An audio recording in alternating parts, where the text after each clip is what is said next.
Let's talk about the real reason that a lot of men dislike or try to skip foreplay. And no, it's not because you don't care, despite what other people have said. It's because you did care and you tried. You slowed down, you kissed her, you went down on her, you did all the things that you thought you were supposed to do. And after all of that, nothing really changed. No shift or spark or clear heck yes coming back at you. And now foreplay has stopped feeling sexy and started to feel like a chore. Why am I doing this if it leads to nothing? Of course you want to skip ahead to the good part. If you've been stuck in that space, hear this clearly. You are not alone. And it's not because you're bad at foreplay. The problem is that most men were never actually taught how female arousal works. So when foreplay doesn't seem to amount to anything, you don't think, oh, maybe I'm missing a piece. You think, God, I must be bad at this, or she's not really into me. And that's why in today's video, I'm going to disclose an exclusive foreplay framework that I teach called the Orchestra Technique. And for a lot of men, it is a total game changer. Obviously, there's no one technique for every woman, but this one comes surprisingly close because great foreplay, much like an orchestra, is all about conducting an experience. Think about it for a moment.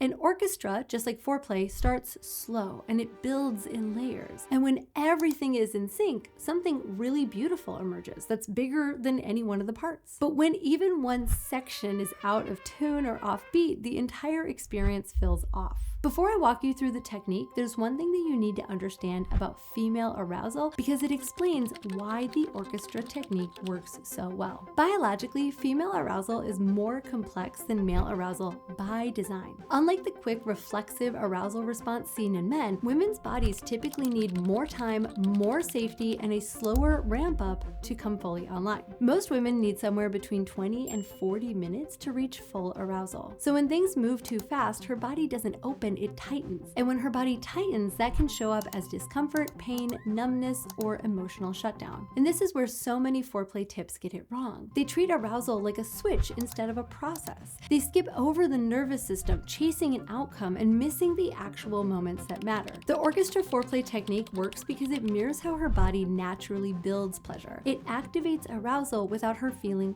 pressure, creating emotional safety first and allowing physical responses to follow naturally. And more importantly, it shifts the focus from performance to presence. So now that you understand why this works, let's talk about what it actually looks like in practice. The orchestra technique for foreplay. Step 1, mental stimulation. Before anything else happens, her mind needs to be involved. Her brain is her biggest sex organ, and most foreplay skips this entirely. Before you touch her body, you need to touch her mind. And when I say that, I don't mean with rehearsed compliments or saying what you think you're supposed to say. I mean presence. When a woman feels safe, seen, and genuinely desired, arousal builds faster. That's not just emotional or mental, it's biological. Her nervous system has to register safety before her body can surrender to sensation. You might see this described as object of desire affirmation, which is just a fancy way of saying that your words remind her that she's wanted. And this matters more than most men realize. Saying things like, I want to feel every part of you slowly. I want you just like this. Your body looks incredibly hot right now. Can create arousal without pressure. According to recent research, the clitoris has actually more than 10,000 nerve fibers. That makes it the most sensitive structure in the entire human body. But those nerves don't fully light up without blood flow, and blood flow actually starts with mental arousal. This is where simple, grounded statements can go a long way. You're not rushing her, you're not trying to get somewhere, and if you are, stop it. You are inviting her in. And when her mind says yes, then her body starts to follow. Step 2, kissing, making out.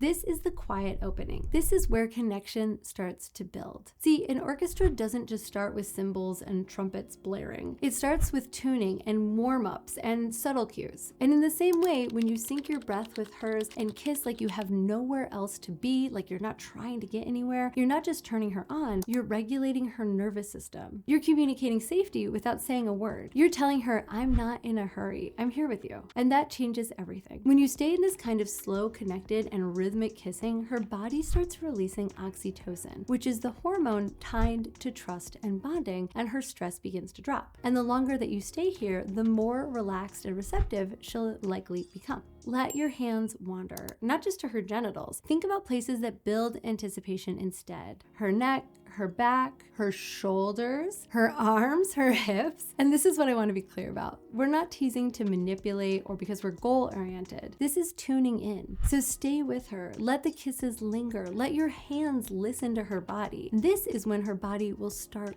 quietly whispering yes. Step 3, awaken her body. This is where you let your hands explore her body the way that you'd play an instrument. Once her mind is engaged and her body is softening, you start exploring her with intention and rhythm. And yes, I mean that literally. Touch her with the same care and curiosity you would bring to something that you truly want to feel. Try even using the back of your hands to create light, indirect touch. Trace along her inner thighs, the sides of her hips. Let each stroke linger just long enough to wake up her skin. Then you place your flat palm gently over her vulva. And before you do anything else, you just pause. No rubbing, no pressure, stillness. And I know that for some of you, this feels counterintuitive, maybe even awkward, but let me tell you, this really matters. This is the moment in the symphony where the full orchestra comes in. Everything starts working together. And as long as her body relaxes into your hand, then you can begin to move. Soft strokes, subtle rhythm, nothing forced, no agenda. Think less about trying to make something happen and more about sensation, like water running over skin. As arousal builds, her brain begins to release dopamine and norepinephrine, the chemicals tied to anticipation, focus, and pleasure, along with oxytocin, or the bonding and cuddle hormone. As these chemicals come online, blood flow increases, sensitivity heightens, and the vagina begins to lubricate, as long as her body's capable of doing that. And when her body is responding like this, that is what makes the next step possible. Step 4, internal touch. This step is earned because internal touch only begins when her body is clearly saying yes through all of the other steps before. If there's tension or hesitation, that's your cue to slow down, and that is not a failure. That is just being attuned. When she is ready, this is where you move inside with ease and presence and attention and curiosity. Enter her vagina with one finger, about a knuckle deep, and orient yourself using the clock method. 12 o'clock, 3 o'clock, 6 o'clock, 9 o'clock. These positions serve as anchors that support steadiness and awareness as you meet her body from the inside. At each point, pause and breathe. Stay with her. Listen through your finger. The focus rests on connection and attunement. The experience unfolds through sensation, breath, and timing. Your awareness follows her cues as her body shares information through breath and sound and subtle movement. When she invites more time in one place, stay there. When she asks for a softer touch, soften. Her guidance leads the way. As her breath, her voice, and her body come into harmony, this is the moment where the whole orchestra comes together, where all of the instruments swell and the music fills the room, carrying everything you've been building into its fullest expression. Sometimes this step alone is enough for her to experience orgasm, simply because everything feels aligned and her body feels fully supported to respond with presence and connection as the guiding focus. For those who want to learn this in a deeper, more embodied way, this approach forms the foundation of my Yoni massage course. It's where I show you how to actually apply all of this, reading her cues,